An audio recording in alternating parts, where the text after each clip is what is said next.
위대한 시인 단테 알리기에리가 안내하는 사후세계의 신곡. 단테가 베르길리우스의 손을 잡고 본격적인 지옥의 입구인 제2옥에 들어섰을 때 그들의 귀를 찢은 것은 거대한 비명과 울부짖음이었습니다. 암흑 속에서 맹렬하게 휘몰아치는 지옥의 폭풍. 이곳은 바로 인간의 가장 고귀한 능력인 이성을 육체적 정욕 아래 무릎 꿇린 자들이 갇히는 세욕 지옥입니다.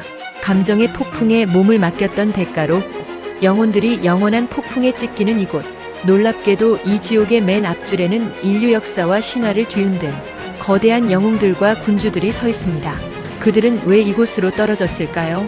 세미라미스 쾌락을 위해 법을 바꾼 여왕.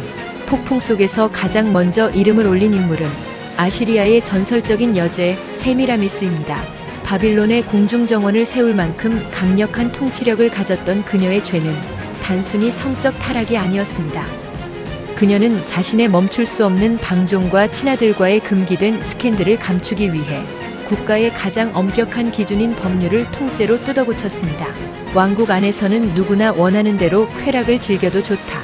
사리사욕을 위해 공적인 정의를 진흙탕에 내던진 오만함. 단테는 그녀를 세욕지옥의 첫자리에 배치하며 경고합니다. 권력이 이성을 잃는 순간 사회는 무너진다고 말이죠. 클레오파트라, 정욕을 무기로 삼은 음탕한 여왕 세미라미스의 뒤를 잇는 것은 우리에게 너무나 익숙한 이집트의 여왕 클레오파트라입니다. 단테는 그녀를 음탕한 클레오파트라라고 차갑게 부릅니다. 그녀는 카이사르와 안토니우스 등 로마의 최고 권력자들을 차례로 유혹하며 자신의 정욕과 미모를 정치적 무기로 삼았습니다. 하지만 이성을 잃은 눈먼 사랑의 결말은 비참했습니다. 결국 안토니우스와 함께 로마와의 거대한 전쟁을 자초했고 찬란했던 이집트 제국을 영원한 파멸로 몰고 간 책임을 지고 이 폭풍 속에 갇혔습니다. 헬레나와 파리스 제국을 잿더미로 만든 비극의 시작. 단테는 이어 헬레나와 파리스를 지목합니다. 스파르타의 왕비였던 헬레나는 파리스의 유혹에 넘어가 야반도주를 감행했습니다. 한 가정을 깨뜨린 간통, 그리고 주인의 환대를 배신하고 아내를 훔쳐 달아난 파리스의 배은 망덕. 단테는 헬레나를 그토록 오랜 재앙의 시간을 낳은 여인이라 묘사합니다.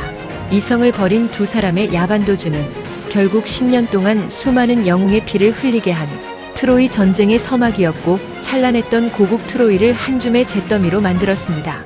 아킬레우스와 트리스탄 명예를 삼켜버린 금지된 사랑. 그리스 최고의 무적 영웅 아킬레우스 역시 이 지옥을 피하지 못했습니다. 그는 적국 트로이의 공주 폴릭세네와 사랑에 빠져 영웅으로서의 의무를 저버렸고 무방비 상태로 성전에 들어갔다가 복병의 화살에 비참한 죽음을 맞이했습니다. 단테는 그가 마지막 순간까지 사랑과 싸우다 죽은 자라고 말합니다.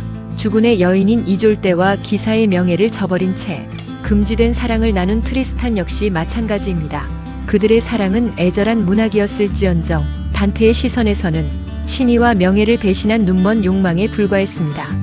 단테가 세욕지옥에서 보여준 이 영웅들은 모두 시대를 호령하던 강력한 힘을 가졌던 자들입니다. 하지만 아무리 위대한 영웅이라 할지라도 이성의 고삐를 놓치고 육체적 욕망에 휘둘리는 순간 자신뿐만 아니라 공동체 전체를 파멸로 이끄는 폭풍이 된다는 것을 단테는 엄중히 경고하고 있습니다. 수백 년이 지난 지금 우리 안의 욕망과 이성은 과연 어떤 균형을 이루고 있을까요?